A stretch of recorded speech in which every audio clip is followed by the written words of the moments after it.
Bermula hakikat mengenal diri itu 3 perkara, kata beliau.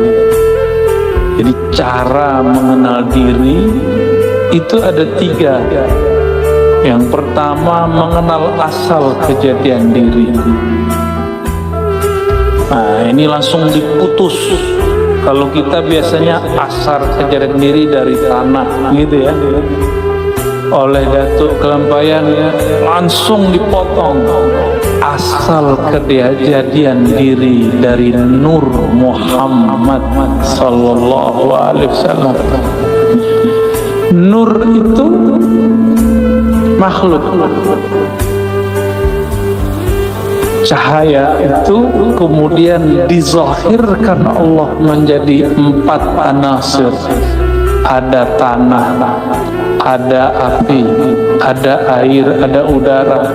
Hatta jin dan iblis pun tercipta dari nurnya Nabi Muhammad sallallahu alaihi wasallam.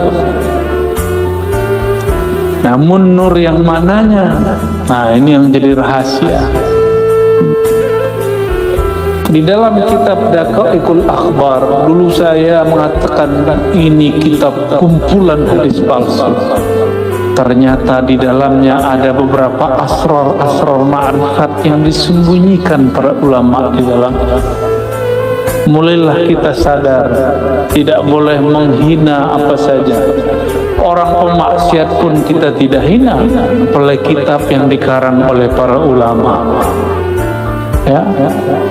Di Daqaiqul Akhbar disebutkan di alam ruh, di saat seseorang memandang kepada Rasulullah, jika dia memandang kepada kepala Rasul, maka dia nanti di bumi akan jadi pemimpin. Jika dia memandang dadanya Rasul, dia nanti jadi apa? Mandang tangannya Rasul, nanti jadi apa? Sudah disebut. Maka semua pekerjaan kita ini itu hanya ulangan dari apa yang kita pandang dulu di alam ruh. Saya duduk di sini, guru-guru ada di sini, jamaah ada di depan. Semuanya menunjukkan apa yang dulu pernah kita lakukan di sana. Cuma mengulang. Bedanya dulu ruh itu tidak laki, tidak perempuan. Sekarang kita jadi laki, bukan perempuan. Ada yang perempuan, tidak laki-laki.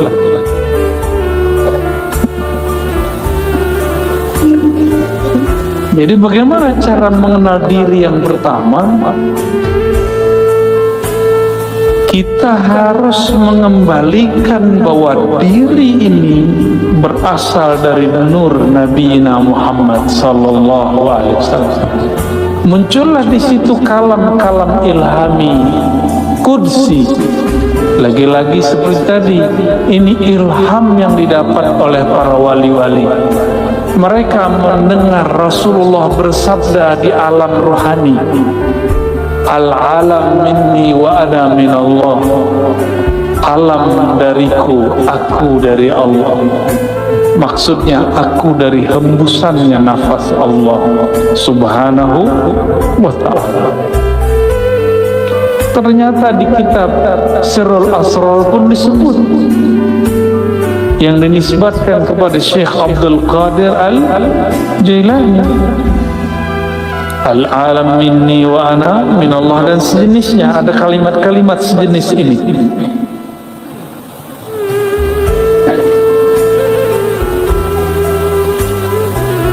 Seperti sabda Nabi sallallahu alaihi wasallam. Nah, kedua, menyatakan dirinya dahulu daripada mati. Jadi cara mengenal diri yang kedua, mematikan diri sebelum mati. Mati apakah? Ini yang kita kaji malam tadi di mana namanya Bumi Sholawat ya. Tapi karena tempat terbatas, nah kita bagi lagi.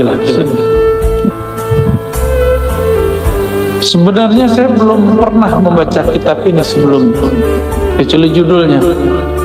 Ya, tapi tadi langsung kata dalam waktu bersolawat langsung selesai. ya, dengan baca sanad segala macam kita tabarukan, kita ijazahan. Saya minta izin secara rohani dan secara jasmani. Ya, jasmaninya tadi siang, rohaninya barusan. Ternyata isinya sama dengan thariqah Saman yang dulu saya ambil waktu remaja. Persis sama. Dulu guru kita baca dua lafaz ini. Man arafa nafsahu faqad arafa rabbahu. Lalu mutu qabla an tamutu. Matikanlah dirimu sebelum engkau mati. Matikan dirimu secara makna, secara sifat. Jadi diri ini tubuh. Tubuh itu Allah tiupkan ke dalamnya ruh. Ruh itu membawa yang disebut sifat. Bernamalah sifat itu sifat ma'ani. Pada Allah ma'nawiyah pada kita.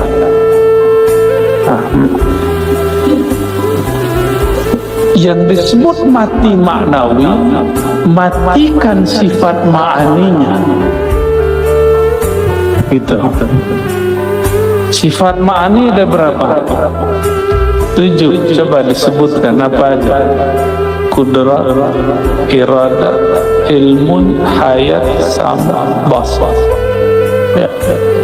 Ma'ani milik Allah, tidak mungkin dimatikan. Maka yang dimatikan hanyalah sifat maknawiyah. Kaunuhu sami'an, kaunuhu muridan.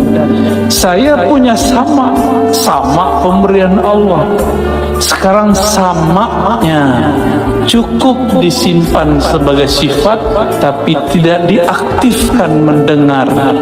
Disebutlah mati makna sifatnya. Mati maknawi. Itulah mati sebelum mati. Ini yang melihat mata atau bukan mata? Nih, coba lihat. Saya yang datang ke mata bapak saudara, atau matanya yang datang ke saya, atau bukan dua-duanya? Tapi ada cahaya. Kenapa ada orang coba mata dipejam? Ingat Monas, kelihatan? Berarti ada yang bisa melihat selain mata ini. Coba pejam mata, ingat orang yang dicinta. Sebentar aja Pak. Buka mata, masih kelihatan? Bisa. Jadi semua kita sebenarnya bisa masuk ke dimensi itu, cuma tidak mau melatihnya. Ya, kita bilang halu. Padahal kalau halu maka ilmu para aulia semuanya halu. Ini ada sok pemberantas halu, yang dia berantas ilmu wali, mana bisa. Jadi wali dulu baru berhadapan sama wali Allah, ya. Kecuali dia wali setan, kita nggak tahu kan. Wali dua aja Pak. Kalau nggak wali Allah, wali setan, wali Rahman, wali syaitan, dua aja. Mungkin dia wali setan kali. Masa ilmu wali mau dihabiskan? Kita ulangi. Jadi ruh itu punya sifat dia tidak mungkin dimatikan, tapi sangat mungkin sifat itu dinonaktifkan, diistirahatkan. Contoh sederhana, kalau kita rindu seseorang, kita pandang wajahnya di handphone, disapa oleh orang, jawab nggak terdengar, karena di saat itu sama kita tidak sami'an. Dia ada samanya tapi tidak sami'an. Nah, kita sering menyebutkan Allah itu sama, ma'an